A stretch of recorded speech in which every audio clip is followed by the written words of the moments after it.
Hello दोस्तों, स्वागत है आपके अपने YouTube channel SS digital classes में, जिसमें हम इसमें आपको पढ़ा रहे हैं इलेक्ट्रिसिटी। और इलेक्ट्रिसिटी में हमने आपको पहले पढ़ाया था कुछ बेसिक, उसका करंट क्या होता है, Ohm's law, electric potential, electric current, resistance type में। देन उसके बाद हमने उसके बेसिस पे आपको न्यूमेरिकल करवाए थे और दोनों वीडियो में आप लोगों ने बहुत अच्छा रिस्पॉन्स दिया है। उम्मीद करते हैं कि ऐसे ही रिस्पॉन्स आप लोग देते रहेंगे और आप लोग को हम निराश नहीं करने वाले हैं, क्योंकि हमने पहले ही कहा कि आपको सिस्टमैटिक तरीके से, बहुत अच्छे तरीके से आपको फिजिक्स मिलने वाली है। तो हमने आज लास्ट टॉपिक क्या पढ़ाया था, रेजिस्टेंस, है ना। तो उसी को लेकर हम आज आगे बढ़ते हैं। प्रतिरोध हमने आपको बता दिया था क्या होता है, क्या बताया था, रेजिस्टेंस, जिसको कहते हो प्रतिरोध। तो प्रतिरोध मैंने आपको क्या बता दिया था, the opposite of flow of current is known as resistance. मतलब जो धारा के मार्ग में अवरोध उत्पन्न होता है उसे हम लोग क्या बोलते हैं, प्रतिरोध कहते हैं। धारा के मार्ग में उत्पन्न अवरोध को प्रतिरोध कहते हैं। The opposite of flow of current is known as resistance. Clear है। ये हमने आपको कहा था कि इसको आर से डिनोट करते हैं, इसका यूनिट क्या होता है, ओम। इसको आर से प्रदर्शित करते हो और इसका यूनिट क्या होता है, ओम होता है। यहाँ तक की क्लास हमारी हो चुकी थी, ओम्स लॉ हमने आपको बता दिया था। आगे हम आज बात करने वाले हैं फैक्टर अफेक्टिंग ऑफ रेजिस्टेंस, मतलब प्रतिरोध को प्रभावित करने वाले कारक, प्रभावित करने वाले कारक। हमने फिर कहा, जहाँ पे हमने वीडियो एंड की थी उसी को लेकर फिर कंटिन्यू करेंगे। क्या है, प्रतिरोध को प्रभावित करने वाले कारक। इंग्लिश वालों की बात कर ले तो फैक्टर्स अफेक्टिंग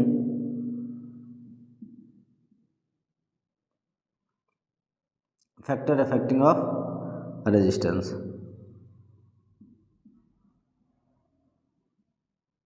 क्लियर है। तो आज का टॉपिक हमारा अभी जो इसमें स्टार्ट कर रहे हैं हम, वो क्या है, factor affecting of resistance. Means resistance को कौन कौन प्रभावित करता है। प्रभावित करने का मतलब सेंस ये नहीं है कि ज़रूर है कि ये बढ़े या घटे। प्रभावित का मतलब है इसके इफेक्ट से चीज़ें कम भी हो सकती हैं और ज़्यादा भी हो सकती हैं।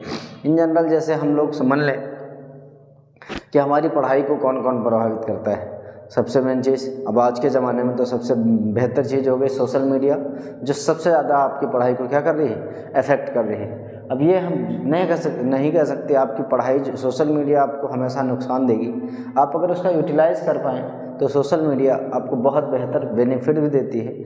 लेकिन सब हम बात करने जा रहे हैं इफेक्टिंग की, तो सोशल मीडिया आपकी पढ़ाई को सबसे ज़्यादा इफेक्ट करती है आज के ज़माने में। जो हम लोग मोबाइल यूज़ करते हैं, फाइनेंशियल कंडीशन लोगों की, एनवायरनमेंट आपका कैसा है, ये सारी चीज़ें आपकी पढ़ाई को इफेक्ट करती हैं। सेम एज बहुत सारी ऐसी चीज़ें हैं जो रेजिस्टेंस को भी इफेक्ट करती हैं। रेजिस्टेंस, अच्छा, जो हमारे साथ आज नए जुड़ रहे हों बच्चे, वो पहले हमारी दोनों वीडियोस देख जरूर लीजिएगा, ताकि आपको एक बेहतर वे में मिलती जाएंगी। और हम आपको वादा करते हैं आपसे कि फिजिक्स के बहुत बेहतरीन क्लासेस आपको मिलने वाली हैं। ठीक है। तो जो आज हमारी वीडियो में पहली बार जुड़ रहे हैं, ये पिछली 2 वीडियो ज़रूर देख लेंगे। हालांकि उसके पहले हमने लाइट भी कुछ पढ़ाया था, तो लाइट भी देख लीजिएगा। फिलहाल हम इलेक्ट्रिसिटी पर चल रहे हैं। इलेक्ट्रिसिटी का हमने 2 वीडियो बना चुके हैं। एक पे आपको बताया था ओम्स लॉ, करंट वगैरह, उसके बेसिस पे न्यूमेरिकल कराया था। आज हम आपको आगे उसी के कंटिन्यू करेंगे।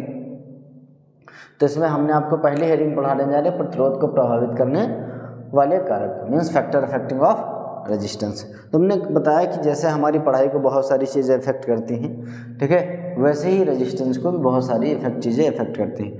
नंबर 1, जो चालक तार होता है, देखो रेजिस्टेंस होता कहाँ होगा, मान लिया हमारे पास एक वायर है, क्या है, वायर, जिसको आप कहते हो कंडक्टर। अब इसमें करंट फ्लो कर रहा होगा, क्लियर है, ठीक। ये एक वायर है, इसमें करंट फ्लो कर रहा होगा।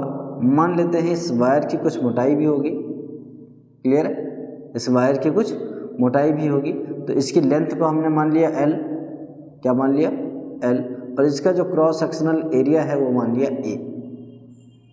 अब वायर है, वायर की कुछ ना कुछ लंबाई होगी और इसकी कुछ ना कुछ एरिया होगी, मीन्स ये तार की कुछ ना कुछ मोटाई होगी, जिसको बोलते हैं क्रॉस सेक्शनल एरिया, हिंदी में बोलते हैं अनुप्रस्थ काट का क्षेत्रफल। ये हो गई चालक तार की लंबाई। तो हमने बताया या यहाँ पर जो हम बात करने जा रहे हैं रेजिस्टेंस को कौन कौन इफेक्ट करता है, ठीक है। तो क्या बताया गया कि जो रेजिस्टेंस होता है वो चालक तार की लंबाई के अनुक्रमानुपाती होता है, means R is directly proportional to L। Clear है, कह सकते हो, या आप अगर आप लिखना चाहो तो क्या लिखोगे, प्रतिरोध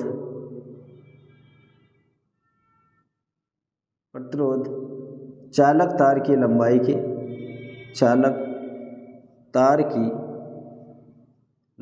के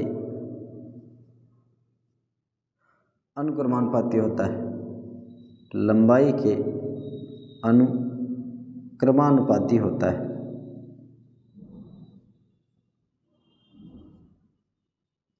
क्लियर है, क्या बताया गया फर्स्ट पॉइंट, प्रतिरोध चालक तार की लंबाई के अनुक्रमानुपाती होता है, means resistance is directly proportional to the length of the wire. Clear है, resistance of the wire is directly proportional to the length. Equation number first क्या बताया है कि जो चालक तार का प्रतिरोध होता है उसकी लंबाई के अनुक्रमानुपाती होता है, means R is directly proportional to the length of the wire. मतलब अगर लेंथ की लंबाई ज़्यादा है तो रेजिस्टेंस ज़्यादा होगा, वायर की लेंथ कम है तो रेजिस्टेंस क्या होगा, कम होगा। अब आप जितने ज़्यादा लंबा तार यूज़ करते हैं उतना ही ज़्यादा उसका क्या होगा, रेजिस्टेंस होगा। पॉइंट नंबर 2, चालक तार का प्रतिरोध चालक तार के क्षेत्रफल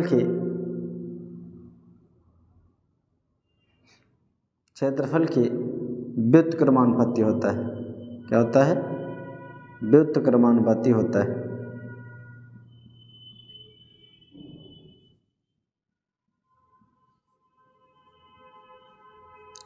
व्युत्क्रमानुपाती का मतलब क्या है कि R is inversely proportional to 1/A, means area के। इसका सीन क्या है, ये कह रहा है कि जो वायर का रेजिस्टेंस होगा उसकी एरिया के इन्वर्सली प्रोपोर्शनल होगा। इन्वर्सली प्रोपोर्शनल का मतलब है कि एक बढ़ाने पर दूसरा क्या हो जाएगा, कम हो जाएगा।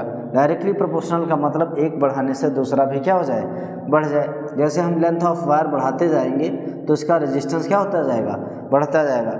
लेकिन अगर वायर की मोटाई बढ़ाते जाएंगे तो इसका रेजिस्टेंस कम होता जाएगा। जैसे हम लोग घरों की वायरिंग जो है एकदम पतले से तार से यूज़ करते हैं, या हम कह दो कि जो मोबाइल का चार्जर होता है उसका तार बहुत पतला होता है, देन हम जो घरों की वायरिंग कराते हैं उससे मोटे तार से करवाते हैं। और बिजली के खंभे से हमारे घरों के लिए जो सप्लाई आती है वो और मोटा तार होता है। बिजली के खंभों में 11,000 वोल्टेज जहाँ पर लगा होता है उसमें जो करंट होता है उसके लिए जो तार होते हैं वो और मोटे होते जाते हैं। इन द सेंस जितने ज़्यादा हमको करंट चाहिए हम उतना ही मोटा तार यूज़ करते हैं। तो R क्या होता है, इन्वर्सली प्रोपोर्शनल होता है एरिया के।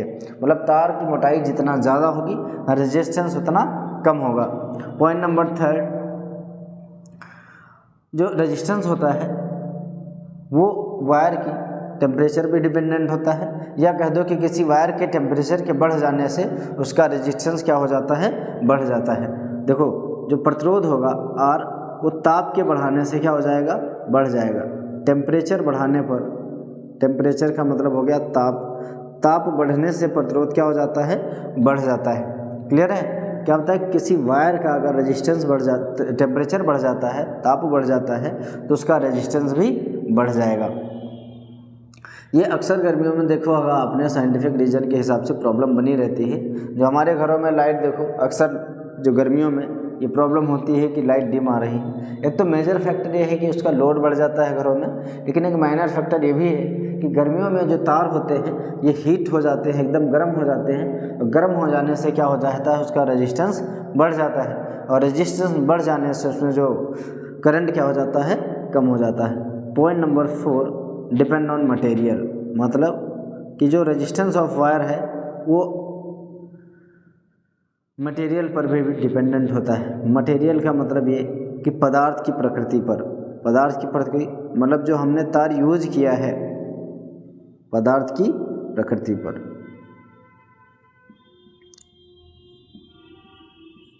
मतलब जो तार यूज किया जा रहा है उस किस चीज़ का बनाया गया है, उसका मटेरियल क्या है। जैसे कॉपर का है, एल्युमिनियम का है, आयरन का है, ठीक है, सिल्वर का है, किस चीज़ का आपने तार यूज किया है उस पर भी डिपेंडेंट होगा कि उसका रेजिस्टेंस कितना होगा।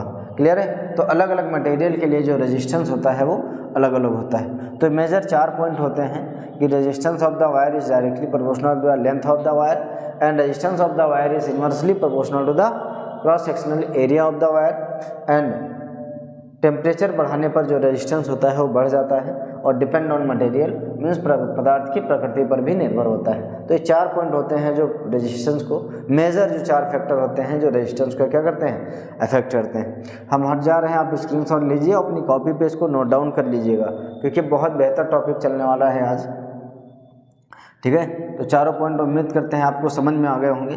फिलहाल इसी को कंटिन्यू करेंगे भी। तो अब हम मान लेते हैं फ्रॉम इसी का टॉपिक है from equation first and second, from equation first and equation second. अब क्या कह सकते हो कि R is directly proportional L upon में A। क्लियर है। R is directly proportional L upon A। R जो है L के डायरेक्टली प्रोपोर्शनल है, R जो है A के इन्वर्सली प्रोपोर्शनल है। अब आपको पता है कि जब कभी भी आप प्रोपोर्शनल का साइन हटाओगे, क्या होता है कि जब कभी भी आप प्रोपोर्शनल का साइन हटाओगे एक कांस्टेंट ले लोगे और कांस्टेंट आपने क्या ले लिया है, रो। क्या ले लिया, रो। तो ये एक फॉर्मूला ये बन के तैयार हो गया आपका, R बराबर R equal to rho L upon A, जहाँ अब आपको पता है ओम्स नियम में ओम्स लॉ में भी हमने यही बताया था, आप 9th में भी पढ़ चुके होंगे, ठीक है। और इतना आपको पता चल चुका होगा कि जब कभी हम प्रोपोर्शनल का साइन हटाएंगे तो वहाँ पर क्या यूज करेंगे, एक कांस्टेंट, जहाँ रो एक नियतांक है, रो एक नियतांक है, क्या है, नियतांक, ठीक है। रो एक नियतांक है, कांस्टेंट है, जिसे आप क्या कहते हो, जिसे विशिष्ट प्रतिरोध या प्रतिरोधकता कहते हैं, विशिष्ट प्रतिरोध या प्रतिरोधकता कहते हैं। क्लियर है। जिसे विशिष्ट प्रतिरोध या प्रतिरोधकता कहते हैं। Where rho is a constant is known as specific resistance, क्या कहते हैं, is known as specific resistance और रेजिस्टिविटी, ठीक है। क्या बताया कि जहाँ रो एक नियतांक है जिसे विशिष्ट प्रतिरोध अथवा प्रतिरोधकता कहते हैं। Where R is a constant is known as specific resistance और रेजिस्टिविटी। उम्मीद करते हैं चीज़ आपको बेहतर समझ में आ गई होगी। फिलहाल हम देखो वापस एक बार फिर से इसको बता दे रहे हैं, या आप चारों पॉइंट याद कर लीजिएगा, रिपीट कर लीजिएगा, ठीक है। तो ये क्या बताया कि जहाँ रो एक नियतांक है जिसे हम विशिष्ट प्रतिरोध या प्रतिरोधकता कहते हैं।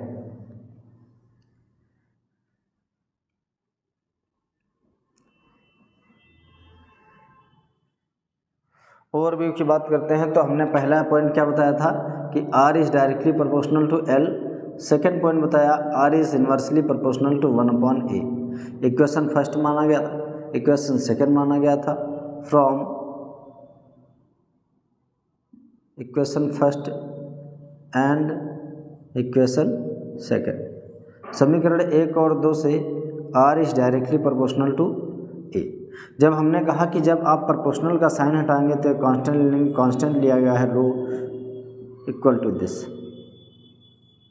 अब रो बराबर क्या हो जाएगा, रो बराबर हो जाएगा RA अपॉन में L।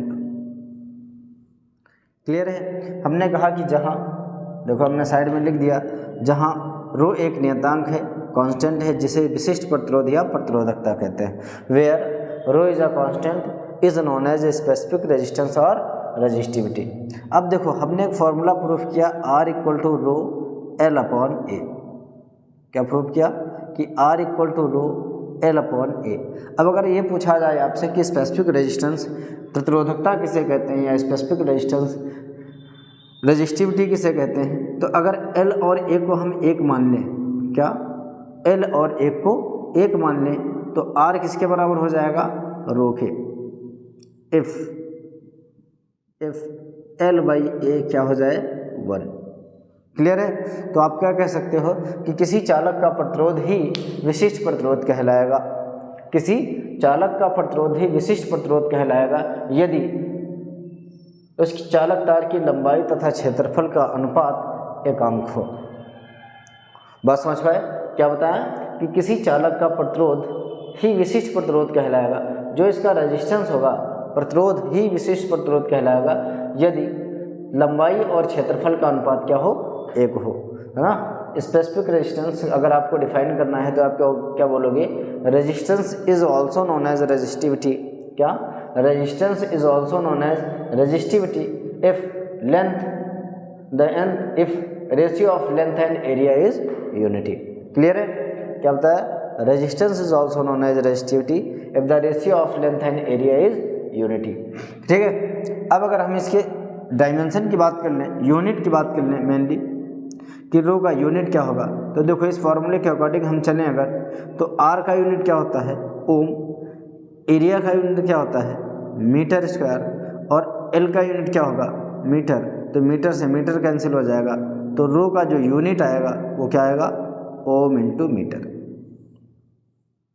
क्लियर है? ये हमने आपको पहले ही बता चुके थे कि इसका यूनिट क्या होता है, रेजिस्टेंस का, ओम होता है। देखो हमने यूनिट कैसे निकाल दी, तो हमने कहा रो बराबर RA/L। R का यूनिट ओम, एरिया का यूनिट हो गया मीटर स्क्वायर, लेंथ का यूनिट होता है मीटर, मीटर से मीटर कैंसिल हो गया, तो रो का जो यूनिट आ गया वो क्या आ गया, ओम इंटू मीटर। क्लियर है? उम्मीद करते हैं कि यह टॉपिक आपको बेहतर तरीके से समझ में आ गया होगा। फिर भी अगर किसी बच्चे को कोई डाउट आता है तो आप कमेंट सेक्शन में बता सकते हैं। ठीक है। बाकी आपको वीडियो कैसी लग रही है आप कमेंट सेक्शन में ज़रूर बताइएगा। अगर वीडियो पसंद आ रही तो लाइक शेयर एंड सब्सक्राइब आप ज़रूर करते रहें, ताकि हमको भी मोटिवेशन मिलता रहे कि हमारी वीडियोस को लोगों को पसंद आ रही हैं। और अब ज़्यादा से ज़्यादा शेयर करें ताकि ज़रूरतमंदों को, जिसको ज़्यादा ज़रूरी हो, जो बोर्ड देने जाने हैं, स्पेशली आगे की पढ़ाई कर रहे हैं, उनके लिए बहुत बेहतर चीज़ें मिलती जाएंगी। अब हम बात कर लेते हैं प्रतिरोधों का संयोजन। तो हमने अभी पढ़ा क्या, प्रतिरोध को प्रभावित करने वाले कारक। अब पढ़ने जा रहे हैं प्रतिरोधों का संयोजन।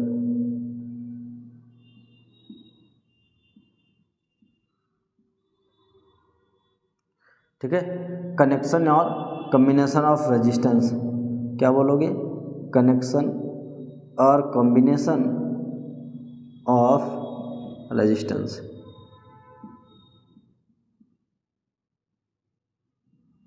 क्लियर है? अब जो कनेक्शन जो होते हैं या कॉम्बिनेशन जो होते हैं वो 2 टाइप के होते हैं। पहला होता है श्रेणी क्रम। क्या होता है, श्रेणी क्रम संयोजन।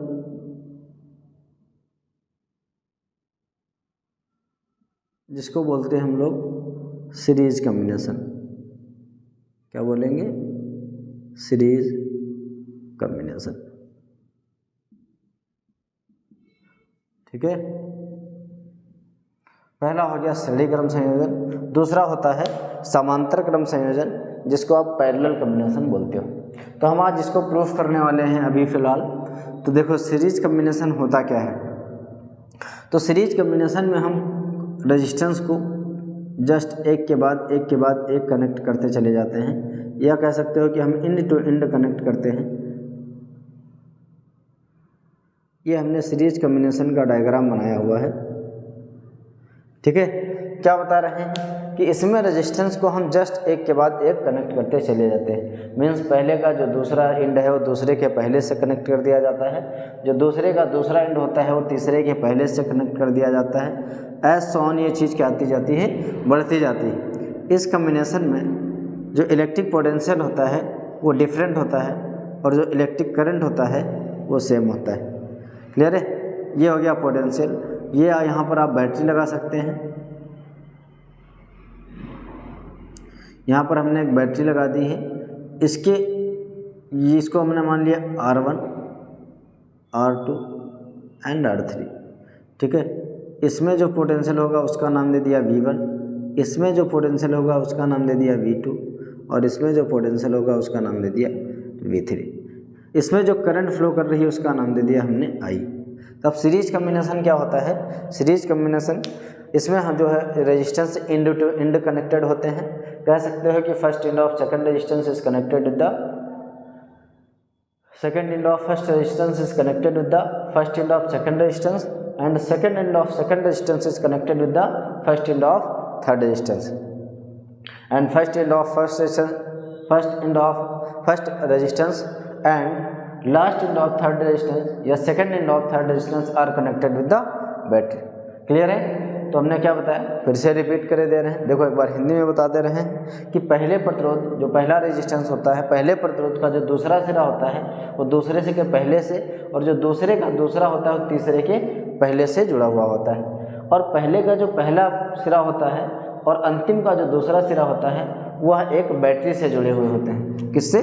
बैटरी से। क्लियर है? क्या बताया कि second end of first resistance is connected with the first end of second resistance and second end of second resistance are connected with the first end of third resistance, और first end of first resistance and second end of all last resistance are connected with the battery. अब आपको पता है कि इस प्रकार के संयोजन में, है ना, in this combination mean series combination में इलेक्ट्रिक करंट आर से हम पूरे सर्किट में सभी प्रतिरोधों में वैद्युत धारा समान होगी, किंतु वैद्युत विभव क्या होगा? भिन्न भिन्न होगा, है ना। In this combination electric current are same and electric potential are different.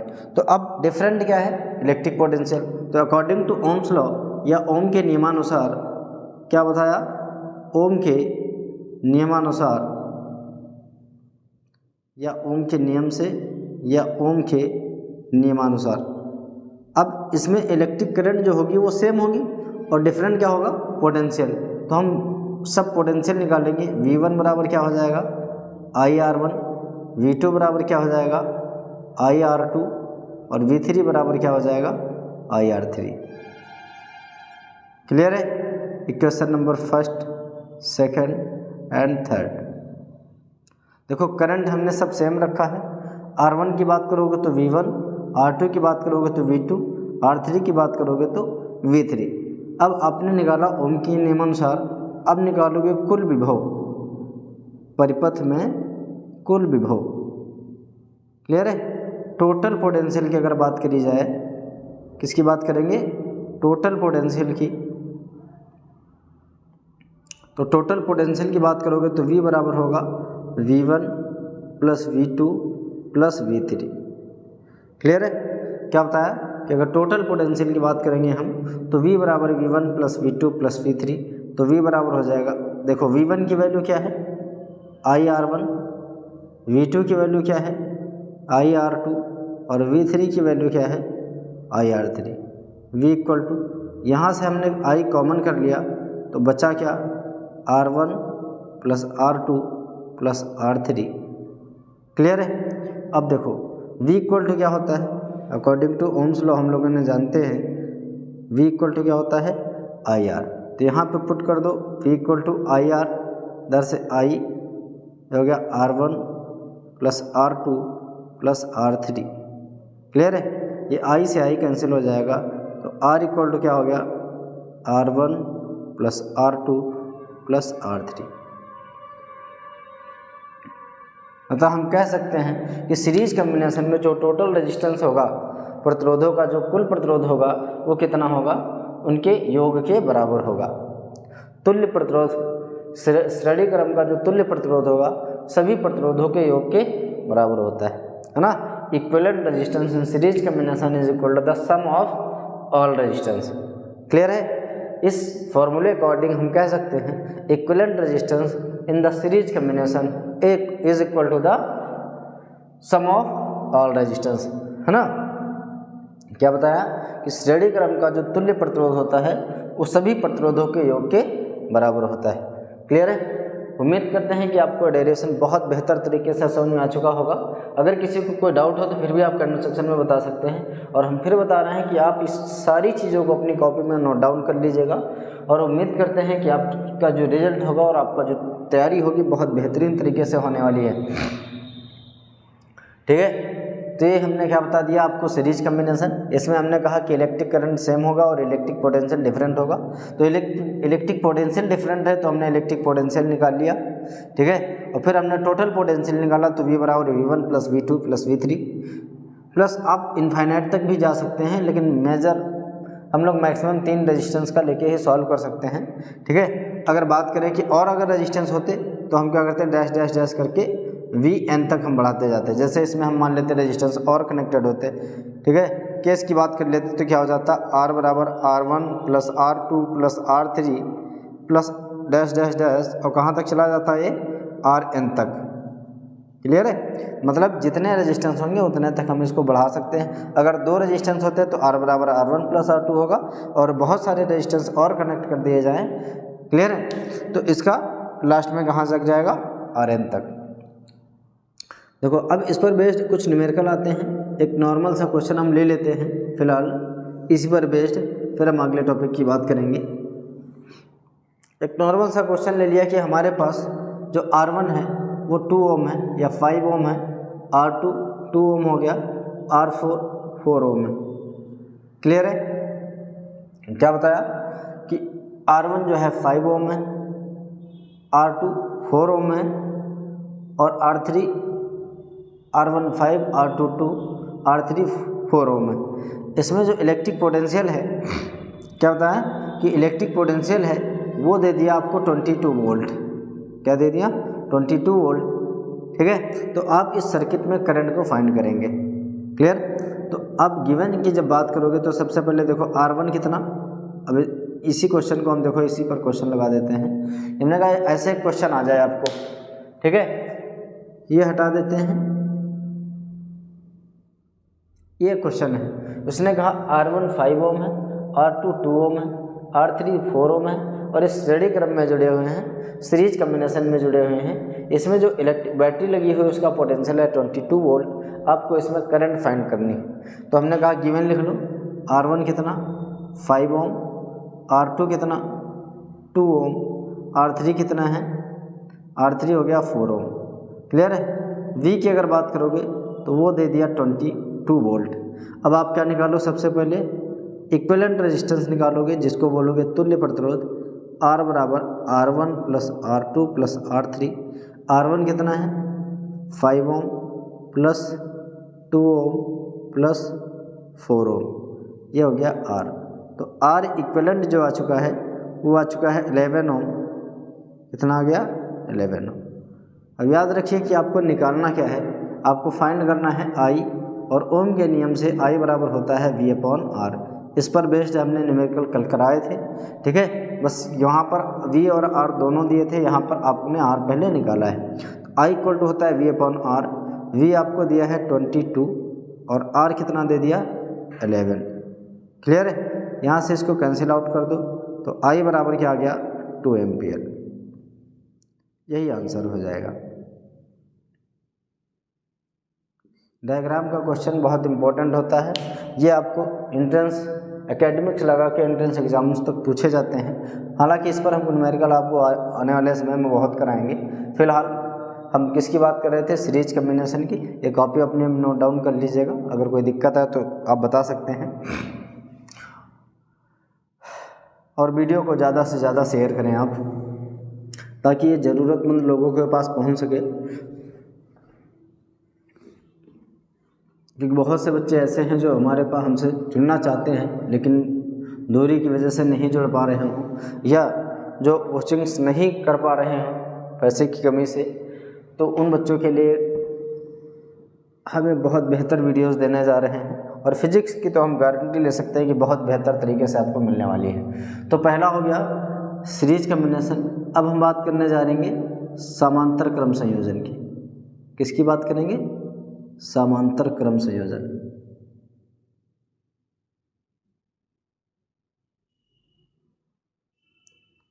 Clear है, जिसको आप बोलते हो पैरेलल कम्बिनेशन। क्या बोलेंगे, पैरेलल कम्बिनेशन।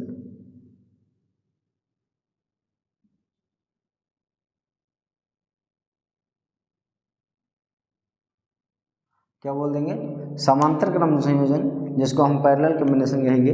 चलिए इसका भी हम डायग्राम बनाते हैं हम लोग।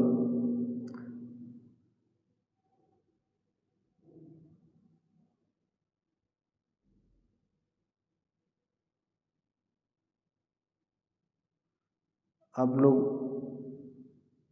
वीडियो को ज़्यादा से ज़्यादा शेयर करें ताकि ये बहुत लोगों के पास पहुंच सके। जिसको भी फिज़िक्स में दिक्कत आ रही है वो हमसे जुड़े, और फिज़िक्स को हम देखो बहुत बेहतर तरीके से आपको देने जा रहे हैं एकेडमिक से लगा के एंट्रेंस एग्ज़ाम्स तक। ये हमने क्या बना दिया, ये बनानी है हमने पैरेलल कॉम्बिनेशन। ठीक है, इसमें कुछ रेजिस्टेंस है, इसका नाम दे दिया हमने R1, इसका नाम दे दिया R2 और इसका नाम दे दिया R3। इससे एक हमने बैटरी जोड़ दी और इसमें जो करंट फ्लो कर रहा है वो I जब यहाँ पर पहुँचेगा तो ये हो जाएगा I1, ये हो जाएगा I2 और ये हो जाएगा I3। क्लियर है। यहाँ पर पहुँचने के बाद ये फिर से जुड़ के क्या बना देंगे, I। अब हम बात कर लेते हैं पैरेलल कॉम्बिनेशन की, समांतर क्रम संयोजन की। तो क्या होता है पैरेलल क्रम समांतर क्रम संयोजन? तो देखो इस प्रकार के संयोजन में, किसमें, समांतर क्रम संयोजन में सभी प्रतिरोधों का जो पहला सिरा है, क्या बताया, सभी प्रतिरोधों का जो पहला सिरा है वो एक बिंदु A से जुड़ा हुआ होता है और सभी प्रतिरोधों का जो दूसरा सिरा होता है वो दूसरे बिंदु B से जुड़ा हुआ होता है। इन this combination first end of all resistance, ध्यान दीजिएगा, इन this combination first end of all resistance are connected with the point A and second and of all resistance is connected with the another point B। Clear है। इस सब जितने भी resistance हैं R1, R2, R3, Rn तक, means अगर infinite जोड़ दिए जाएँ, जितने भी होंगे सबका जो पहला एंड है वो एक पॉइंट से जुड़ा होगा और सबका जो दूसरा पॉइंट है वो दूसरे पॉइंट से जुड़ा हुआ होगा। इस प्रकार के संयोजन में करंट डिफरेंट होता है और इलेक्ट्रिक पोटेंशियल क्या होता है, सेम होता है। जस्ट इसका उल्टा, in this combination electric current are different and electric potential is same. ठीक है, फिर से हम बात कर लेंगे ओम के नियम से। ठीक है, अकॉर्डिंग टू ओम्स लॉ, ओम के नियमानुसार। ठीक है, ओम के नियमानुसार या ओम के नियम से। अब पिछले वाले में हमने अभी भी क्या पढ़ा कि उसमें हमने पोटेंशियल निकाला था, इसमें हम लोग क्या निकालेंगे, करंट, क्योंकि इसमें करंट डिफरेंट है। अब यहाँ से देखोगे तो I बराबर क्या होता है, I बराबर क्या होगा, I बराबर होता है V/R।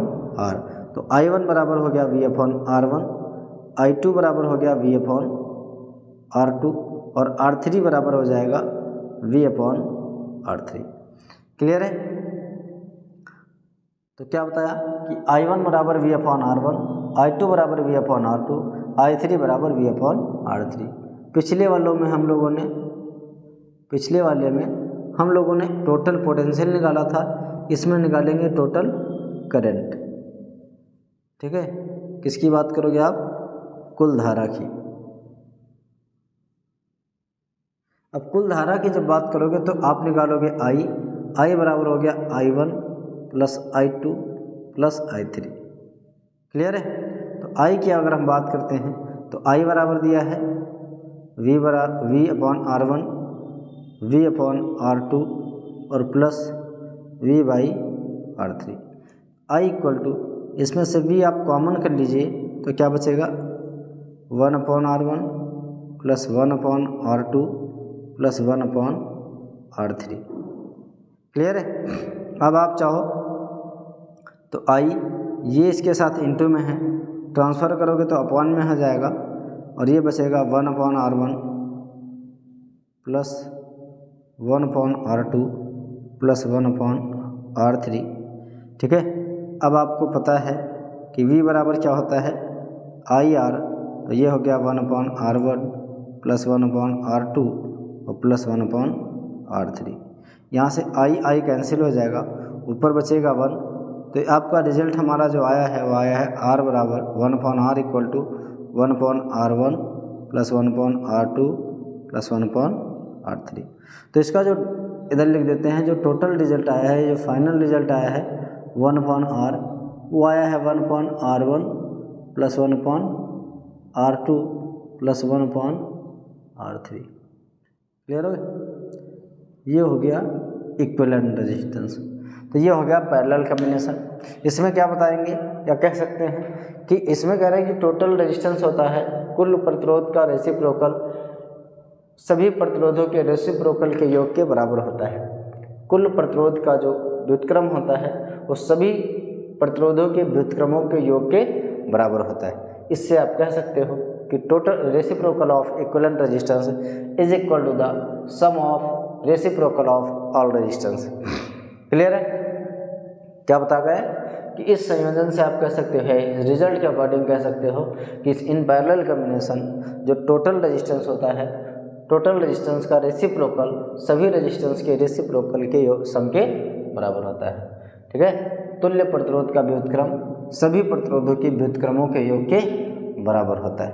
उम्मीद करते हैं कि आपको आज की वीडियो बहुत बेहतर लग रही होगी और बहुत बेसिक चीज़ें हैं जो आप अभी से शुरुआत करते हैं। जो 10th में है उनके लिए तो बहुत इंपॉर्टेंट चीज़ है ये।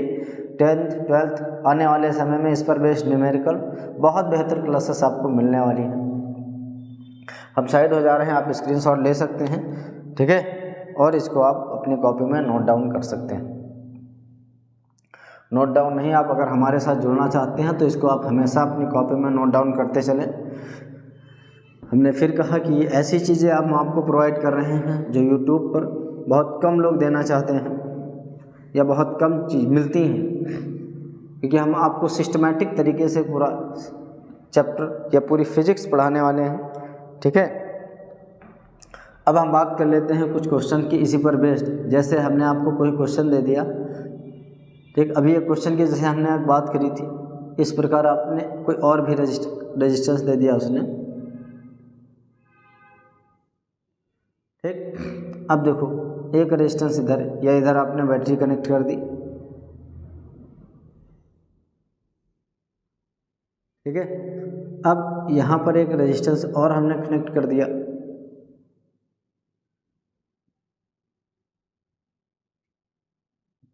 ये हो गया 3 ओम, ये हो गया 3 ओम, ये 2 ओम, ये 2 ओम, और ये हमने बता दिया अभी कितना हो गया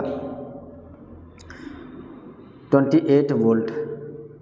क्लियर है? ये क्वेश्चन है और आपसे कहा गया है कि इसका आप इक्विवेलेंट रेजिस्टेंस फाइंड करें। क्या फाइंड करें? Equivalent resistance. तो इक्विवेलेंट रेजिस्टेंस निकालने के लिए इसमें आप क्या निकालेंगे? इक्विवेलेंट रेजिस्टेंस निकालेंगे।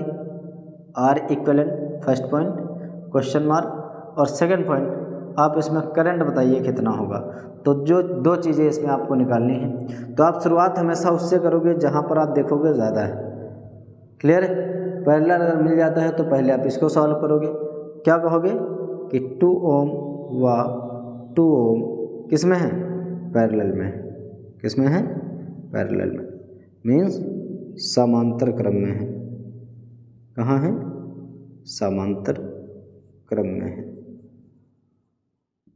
क्लियर है? अब अगर समांतर क्रम की बात करोगे तो अभी अभी आपने फॉर्मूला प्रूफ किया है कि 1/R इक्वल टू क्या होता है? 1/R1 plus 1/R2। हमने कहा था अभी कि अगर 2 ही हैं तो 2 लिखोगे, n है 4 है तो 4 तक लिखोगे, 10 है तो 10 तक लिखोगे, तो 1/R इक्वल टू हो जाएगा 1/। ध्यान दीजिएगा ये इक्विवेलेंट तो है नहीं, इसके बाद अभी हमको 3 और 3 जोड़ने हैं तो इसको आप मान लोगे R डैश। क्लियर है? क्योंकि ये टोटल नहीं है, टोटल होता तो आप इसको डैश नहीं लगाते। इसके बाद कुछ और भी ऐड करना है तो आप R डैश मान लीजिएगा। तो 1/2 तो 1/R डैश इक्वल टू हो जाएगा, ये हो गया लाइक फ्रैक्शन, इसका डिनोमिनेटर सेम है तो आप न्यूमरेटर वैसे ही लिख सकते हैं। ये हो जाएगा 2/2, कैंसिल आउट कर दोगे तो R डैश बराबर आ जाएगा 1 ओम। कितना आ गया? 1 ओम। अब अगर आप इस डायग्राम को देखें तो हम इस डायग्राम को फिर से बना लेते हैं या मॉडिफाई कर लेते हैं। अब ये कुछ ऐसा हो जाएगा। ठीक है? ये हो गया 3 ओम, ये हो गया 1 ओम और ये हो गया 3 ओम। क्लियर है? अब आप कह सकते हो सॉल्व इसी को कर रहे हैं। ये डायग्राम जब इसको आपने पैरेलल कॉम्बिनेशन में कनेक्ट कर दिया तो अब ये कुछ इस तरीके से बन जाएगा। अब आप क्या लिखोगे? 3 ओम, 1 ओम एंड 3 ओम। किस में है ये? ये हो गए अब श्रेणी क्रम में, किस में हो गए? श्रेणी क्रम, जिसको आप कहते हो सीरीज़ में। अब सीरीज़ का फॉर्मूला आपको पता है, R बराबर होता है R1 plus R2 plus R3, क्योंकि अब इसको आपने R डैश माना है तो यहाँ पर R डैश लिख लीजिएगा, ठीक है। और ये हो गया इक्विवेलेंट, जिसको आप कहते हो तुल्य, क्योंकि इसके बाद हमको कोई रेजिस्टेंस ऐड नहीं करना है, तो ये हो गया R इक्विवेलेंट। R1 कितना है? 3 ओम। R2 कितना आया? 1 ओम, और ये आ गया 3 ओम। तो R आ गया, या टोटल की बात कर लो या इक्विवेलेंट की बात कर लो, E क्यों लिखा है? इसका मतलब इक्विवेलेंट है, इससे कहीं नहीं घबराना, आप नहीं लिखोगे कोई दिक्कत नहीं है। इसको ऐड कर लोगे, कितना आ गया? 7 ओम। ये आ गया equivalent resistance, point number 1। Clear है? ये आपका आ चुका है। सेकेंड पॉइंट आपको निकालना है I, तो I इक्वल टू होता है V/R, पॉइंट नंबर 2। क्लियर है? V आपको दिया है 28 वोल्ट और R आपका आ चुका है 7। इससे आप इसको कैंसिल आउट कर दोगे तो R बराबर आ जाएगा 4 एम्पियर। ये हो गया आंसर, ठीक है। तो इस तरीके से आप इस क्वेश्चन को भी अपनी कॉपी में नोट डाउन कर लीजिए, और आने वाली वीडियो में हम आपको इस पर बेस्ड न्यूमेरिकल करवाने वाले हैं। इसमें आपको बहुत मज़ा आने वाली है, ठीक है, क्योंकि ये बोर्ड से रिलेटेड, बोर्ड के बहुत इंपॉर्टेंट क्वेश्चन हो जाते हैं, एंट्रेंस एग्जाम में भी पूछे जाते हैं। इनडायरेक्टली कहते हैं कि जहाँ भी फिजिक्स पूछी जाती है उसमें इलेक्ट्रिसिटी का अगर टॉपिक आया है तो इस टाइप के न्यूमेरिकल आपसे ज़रूर पूछे जाएंगे, ठीक। इसके पहले भी जो हमने पढ़ाया था फैक्टर अफेक्टिंग ऑफ रेजिस्टेंस, उससे न्यूमेरिकल आपको high school, inter, academic, entrance, JEE और नीट तक की क्वेश्चनों में वो मिल जाते हैं उस पर बेस्ड और इस पर बेस्ड भी, ठीक है। ये आपका बेसिक है, ये आप मत भूलिएगा, क्योंकि इसके बाद जो भी आप पढ़ाई करेंगे इस पर बेस्ड न्यूमेरिकल आपको 100% मिलेगा। तो आने वाली वीडियोस में हम आपको न्यूमेरिकल सॉल्व कराएंगे। फिलहाल आज की क्लास कैसे लगी ये आप कमेंट सेक्शन में ज़रूर बताएंगे। वीडियो अगर पसंद आई है तो आप लाइक, शेयर एंड सब्सक्राइब जरूर करें और दोस्तों को ज़्यादा से ज़्यादा शेयर करें। Okay class, thank you.